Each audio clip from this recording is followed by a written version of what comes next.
अगर किसी को बीपी डायबिटीज आता है, कोई नहीं सोचता, एक बार भी नहीं, पर वहाँ पे कोई नहीं सोचता कि दूसरे दिन से डायबिटीज मेडिसिन कर देते हैं शुरू। With the moment there is depression और एंजाइटी, वहाँ पे 6 महीने, 1 साल, 5 साल लग जाते हैं टू एक्सेप्ट, और मतलब बोथ टेक मेडिसिन और take therapy. So, welcome, sir, again, for this part 2 of the video, myths around psychiatric medication. अब हमारे पास आज है psychiatrist doctor Chirag Parmar, working in hospital for mental health Ahmedabad for more than 10 years. और इन 10 सालों में उन्होंने हजारों पेशेंट्स देखे होंगे, और हजारों पेशेंट के पास से आई एम श्योर कुछ कॉमन मिथ्स हमेशा सुनी होगी. सबसे पहली मिथ जो मैंने बहुत सुनी है, जो पेशेंट्स इवन थेरेपी के लिए आते हैं उनसे, कि ये साइकियाट्री मेडिसिन से ना नींद बहुत आएगी. मतलब अभी कभी ली नहीं है, कभी ऐसा हुआ नहीं है, पर ये तो सुलाने की या विचार बंद करने की ना, दिमाग को बंद कर देने की ही दवाइयाँ होती है. So please clarify sir. So yes, definitely ये तो बहुत ही कॉमन मीथ है कि आ बत्ती गोળી तो ઊંઘની જ ગોળીઓ છે, सिर्फ नींद वाली गोलियां है. नहीं, ऐसा नहीं है. There are so many different kind of medicines available. And obviously one group of medicine is for sleep. So अगर आपको नींद नहीं आती तो उसकी ही दवाई मिलेगी आपको कि नींद आ जाए. And that is only one group. ये एक ही टाइप की दवाई है जिसके वजह से आपको नींद आती है. अगर आपकी तकलीफ में नींद की तकलीफ है तो वो दवाई आपको दी जाएगी. That is very clear. Now again there are certain patients, certain group of patients, जो अगर हम बात करें कि जिनको साइकोसिस है, उनमें टू काम डाउन पेशेंट जिस ग्रुप की मेडिसिन हम देते हैं, जिसको हम एंटीसाइकोटिक बोलते हैं. Okay, now this antipsychotic medicine, if it works on your brain to calm your mind, okay, if that calms your mind, so that's not gonna be kind of a कि वो कोई स्पेसिफिक जगह पे काम कर करके उसे काम कर रही है. It will work kind of on many part of your brain, and some part are connected with your sleep also. So जब वो, अगर कोई पेशेंट बहुत ही गुस्से वाला है और उसको ऐसे ख्याल आ रहे हैं which are not real in the sense, so उसको कम करने के लिए जो दवाइयाँ दी जाती है उसके साथ में वो स्लीप का थोड़ा बहुत अफेक्ट रहता है, और उसी से पेशेंट काम भी होता है. So that is needed now. लेकिन वो गोली सिर्फ नींद की गोली है ऐसा नहीं है ना. वो आपको काम करने के लिए, नींद आने के लिए नहीं है. नींद आने के लिए जो स्पेसिफिक नींद वाली गोलियां होती है वो हम यूजुअली आफ्टर 1 month और फ्यू वीक्स बंद करते हैं. अगर पेशेंट मेडिकेशन पे रखा हुआ है फ्यू वीक्स तक, उससे वो स्लीप मेडिकेशन की जरूरत रहती है, उसके बाद उसको जरूरत रहती नहीं है. सो अगर आप रेगुलरली किसी साइकियाट्रिस्ट के पास जाते हो मैनेजमेंट के लिए, सो वो साइकियाट्रिस्ट आफ्टर फ्यू वीक्स वो स्लीप वाली मेडिकेशन बंद कर देगा, क्योंकि अभी वो आपको जरूरत नहीं है. आपकी स्लीप पैटर्न नॉर्मल हो चुकी है, you can sleep on your own. So अभी वो मेडिकेशन की जरूरत नहीं है. बट क्या होता है कि कई बार लोग बीच बीच में मेडिसिन छोड़ देते हैं, फिर से वही दवाई स्टार्ट करनी पड़ती है. सो ये issue rather than sleep medication का नहीं है, ये इश्यू है मेडिकेशन एडहरेंस का. राइट. अगर मेडिकेशन एडहरेंस है और आप रेगुलर फॉलोअप पे जाते हो, then there are nearly 100% chance कि आपकी sleep medication within few weeks बंद हो जाएगी. Okay, this is very clear. तो sir in that case please आप थोड़ा ये भी क्लैरिफाई करिए लोगों के लिए, क्योंकि एक अनदर कॉमन मिथ है कि ये प्रॉब्लम है, 1 हफ्ता 10 दिन लेके थोड़ा सा अच्छा लगा बंद कर दो, जरूरत नहीं है. तो स्पेसिफिकली साइकियाट्री मेडिसिन में, क्योंकि अब ये कोई एसिडिटी की गोली नहीं है कि आज ले ली, अब एसिडिटी नहीं है तो कल नहीं लूंगी, ठीक है. तो साइकियाट्री मेडिसिन में ऐसा क्यों जरूरी होता है कि एक प्रॉपर अड्योरेंस चाहिए, फॉलोअप चाहिए, धीरे धीरे कम ज्यादा हो वो. Please explain that sir. So this is very good point. Adherence चाहिए, और हर एक डिसऑर्डर का डिफरेंट टाइम फ्रेम है. सो अगर आप डिप्रेशन एंजाइटी की बात करें, that usually last for 6 months to 1 year, depending upon कि प्रीवियसली कितने एपिसोड आ चुके हैं, सीवियरिटी कितनी है. बट इन जनरल अगर फर्स्ट टाइम ही एंजाइटी हुई है या डिप्रेशन हुआ है, this is mild to moderate है, usually few months, for 4 months to 6 months में मेडिसिन बंद हो जाती है. लेकिन 4 months to 6 months आपको मेडिसिन रेगुलर लेनी है. See, these disorders are because of some sort of chemical imbalance. Okay, so once I start taking this medication, the chemical balance gradually restores. Okay. So हम समझिए कि chemical का balance अभी ये normal phase पे पहुंचा है, एंड अगर आप मेडिसिन बंद कर देंगे फिर से वही बैलेंस ड्रॉप चला हो जाएगा, वो ड्रॉप हो जाएगा, बैलेंस चला जाएगा ना। अगर ड्रॉप हो गया है, बैलेंस चला गया है, सो फिर से उसे बैलेंस में लाने के लिए आपको फिर से मेडिसिन तो लेनी ही पड़ेगी। जब आप फिर से मेडिकेशन लेते हो बीच में बंद करके, then you require more amount of medicine and for the longer period. Now this will work for patient की दवाओं वधी गई, डोज वधी गया, but the issue was when you left the medication without consulting, at that point of time your brain kind of go into kind of a deeper trouble, and now that requires more medicine for longer period. So again, as per your doctor's advice, you should continue the medication for certain period of time. And in psychiatry, it is not few days or weeks. हाँ. It goes into months. Months So at with least. that, you start medication. Keep your medication, kind of continue take this medication. And if you have any issue with the medication, so you again can go to any mental health professional and you can sort it out. Medication can be changed, can be reduced. Okay, that can happen, but with your own understanding you just stop medication, that will not work for you. True. And why people stop is again due to the family influence in our culture. Everybody believes that psychiatric medication means they are all very addictive. इसकी आदत हो जाएगी, फिर कभी इसके बिना नींद नहीं आएगी, या कभी उसके बिना मूड अच्छा नहीं रहेगा, विचार बंद नहीं होंगे. तो please throw some light on कि क्या साइकेट्रिक मेडिसिन एडिक्टिव है? जी नहीं.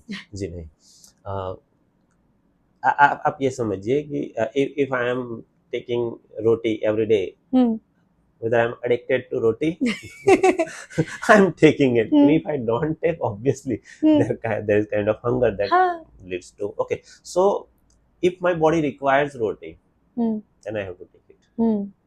Same goes for psychiatric medication also. Okay, if my mind requires medication to restore the balance, then you have to take it. If you are not taking, then again balance is gone. Then you will have some issue, mental health related issue. So here the point is whether there is need or not. So first thing we have to understand कि अगर जरूरत है तो लेनी है. Okay, जरूरत से ज्यादा आप खुद लेंगे या फिर किसी और के कहने पे बंद करेंगे, उसके बाद फिर से नया डोज चालू होगा तब होगा.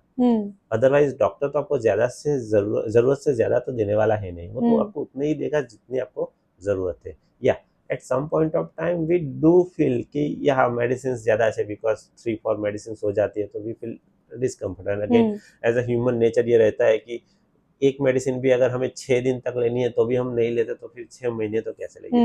We understand that part and we understand कि ये दिक्कत तो है, but at the same point of time अगर हम पूरा प्रोग्नोसिस समझे डिसऑर्डर का, and with medication what can be help, ये समझे तो वो एडहेरेंस अच्छे से रहता है. So they are not addictive, they are needed. और अगर आप नहीं लेंगे तो ऑब्वियसली सिम्टम आएगा तो आपको ऐसा लगा कि ये क्या हुआ, भाई फिर से वही आपकी दिक्कत है, वो फिर से वापस आ रही है, लेकिन दूसरे फॉर्म में आ रही है. They are not addictive, they are needed, that we need to understand. But if you overuse or you use without consultation, then obviously it will harm you. True.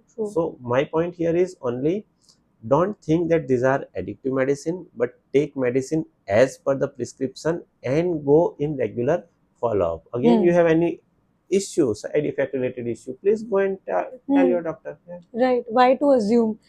Because people again, it is also similar to stigma and help seeking कि अगर किसी को BP diabetes आता है कोई नहीं सोचता, एक बार भी नहीं. आजकल तो लोगों को 35-40 पे भी आने लगा है, पर वहाँ पे कोई नहीं सोचता कि दूसरे दिन से डायबिटीज मेडिसिन कर देते हैं शुरू. हाँ भाई अब आ गया, फादर को भी था, आ गया, चलो चालू कर देते हैं. But the moment there is depression और एंजाइटी, वहाँ पे 6 महीने, 1 साल, 5 साल लग जाते हैं टू एक्सेप्ट, और मतलब बोथ टेक मेडिसिन और टेक थेरेपी. तो यहाँ पे हमें एक एटीट्यूड लोगों को बदलने की बहुत ज़रूरत है कि एक जो हम कहते हैं, जो हम पढ़ते आए हैं बैचलर्स लेवल से, it's bio psycho social model. तो हम हाँ देखते हैं कि भाई क्योंकि ये हुआ है, मेरे अभी एनवायरनमेंट में ऐसा है, इसलिए मुझे बुरा लग रहा है, ठीक हो जाएगा, तो वो साइको या सोशल पार्ट हुआ। लेकिन एक बायोलॉजिकल पार्ट भी है yes, जो लोग बहुत इग्नोर कर देते हैं कि अरे नहीं, खुद से हो जाएगा मैनेज। तो और इसीलिए फिर ये बहाने हैं कि ये एडिक्टिव है, and then I simply tell them या I use this to explain them. Even जो थेरेपी के लिए आ रहे हैं, मुझे उन्हें धक्का मार के भेजना पड़ता है कि आप साथ साथ में मेडिसिन लो। कभी कभी उन्हें ये भी लगता है कि मेरा कुछ टाई अप है क्या साइकेट्रिस्ट के साथ, देन आई क्लैरिफाई नहीं, मैं आपके लिए कह रही हूँ। And I simply tell them कि अगर मान लो आप मेडिसिन नहीं लोगे, मैं ये नहीं कह रही हूँ उसके बिना ठीक हो ही नहीं सकते, चलो हो सकते हैं, पर अभी जो थेरेपी से, सिर्फ थेरेपी से ठीक होने में विद सीवियर एंजाइटी आपको अगर से 7-8 महीने लगेंगे, विथ मेडिसिन वो 3 महीने में होगा। तो आप समझो कि वो जो 4 महीने और जहाँ पे शायद आप फाइनेंसिस घुमा रहे हो, काम नहीं कर पा रहे हो, अगर नौकरी चली गई, अगर बीवी चली गई, अगर ड्यू टू दिस ये इश्यूज हुए ना, तो आप और लंबा फंसोगे। तो it is better to keep in mind the biological model as well. yes, Yeah. definitely. Any other common myth that you have heard and you'd like to? Yes, so schizophrenia is a very significant mental illness, and many times there is myth that okay, शादी करा दो ठीक हो जाएगा. No, that's not हाँ. that's not how it works. Marriage or any social commitment is stress basically for a human being, and that can increase the likelihood of कि जो positive symptoms है स्किज़ोफ्रेनिया के वो फ्लेयर अप हो जाए. So yes, this is again one of the common myth that we are ask again and again by patients कि लगन कराइसु तो ठीक થઈ જશે. Right. No, that's not okay, this is interesting. This is a pure government setup, I think. Myth. और हाँ, वहाँ पे जो population आती है, पता है सर, मुझे ये भी एक था, मुझे ऐसा लगता था जब तक मैं गवर्नमेंट वही HMH में एज अ ट्रेनी थी और फिर एज अ फैकल्टी थी, मुझे लगता था कि ये कुछ कुछ सेंटेंसेस सिर्फ गवर्नमेंट सेटअप में आते होंगे. फॉर एग्जांपल ये जो हमारे यहाँ कल्चर है फेथ हीलर्स के पास जाने का, सामान्य भाषा में वही भूत बुआ भंकोड़ा ऑल ऑफ उनके पास जाने का. तो मुझे था कि ये सिर्फ यहाँ पे होगा, जब मैं मेरी प्राइवेट प्रैक्टिस खोलूंगी वहां पे मुझे ऐसा नहीं दिखेगा. But I was so wrong. Even मतलब without exaggeration I am saying sir, मेरे यहाँ जो पेशेंट मेरे सेशन के 3,000 रुपीज पे कर रहे हैं, मर्सिडीज लेके आ रहे हैं, पर वो भी मतलब जब मैं पूरी हिस्ट्री समझती हूँ, उनका भी पहला सोर्स ऑफ हेल्प, मतलब first source of help seeking तो वही रहता है. वो भी वहां पे जाके घूम फिर के फिर इधर आए हैं. तो तब मुझे एक बहुत बड़ा, मुझे, और ये एक बार नहीं बहुत बार हुआ है, तो तब मैं समझी कि ओके, इसका, इस मिथ का कि भाई थेरेपी या मेडिसिन छोड़ो, कुछ आत्मा आ गई है या किसी ने कुछ खिला दिया है और उसके लिए वही भुआ वगैरह के पास जाओ, उसका नाउ आई हैव अंडरस्टूड उसका एजुकेशन लेवल से या सोशियो इकोनॉमिक क्लास से कोई लेना देना नहीं है. ये हर जगह पे है, मतलब गांव में या पढ़े लिखे में, सब में ये चीज है. And yes, we have to counter in a way. हाँ, हम उसके साथ फाइट मोड पे तो नहीं आ सकते, but we have to counter in a way because many people are at some sort of loss, because we are saying in our OPD that many people come and they say કે સાહેબ આની સારવાર કરાવવામાં તો બધું વેચી દીધું. And those few people who are kind of using these faith healing techniques and all that to loot people, okay, these kind of things happen. So I think we have to counter in a way. We have to give certain sort of understanding, certain sort of awareness within the community. As a mental health professional, it is our duty to do that. So yes, but we cannot go and directly fight in a sense that okay, many people are having faith. So till the faith is there, okay, we are not against it. But if the faith involves chaining the patient, faith involves beating the patient, then no, we cannot allow that part. Okay, if you want to kind of take our patient to some sort of mandir or dargah, take prasad, that's fine, that's fine, fair enough. But if on the kind of note of those people and our patient's family stop the medication, that is also not there. So I think we tell, okay, whatever faith you are following, go ahead. Medicine, please continue medication. Okay, any issue, please come to us also. Yeah, we will try to help.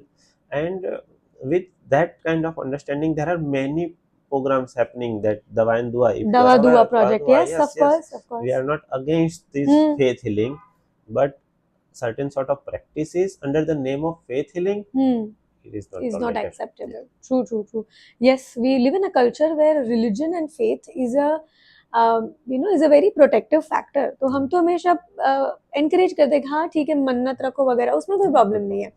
पर हाँ, recently what we did was, जैसे I follow Jainism, और जैन में जो महाराज साहेब होते हैं, तो one of them came to us and said कि बहुत लोग उनके पास आते हैं for supportive counseling और ventilation और sharing their concerns. So she was like, please give me some training so that I can do it. And we were so happy. And that's when we realized that ये model इतना अच्छा है to train the trainer. या लोग जिसके पास जाते हैं, आप उनको पकड़ो, उनको train करो.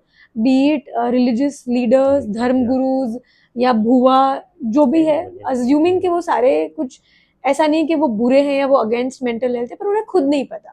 उनमें खुद में ये सारी मिथ्स है around medication and therapy and everything. So I think this is another way forward कि हम हर जगह पहुंच नहीं पाएंगे. We can train, guide these people ताकि community में और spread हो सके. So in a public psychiatry setup, we call these people as a gatekeeper. Yes.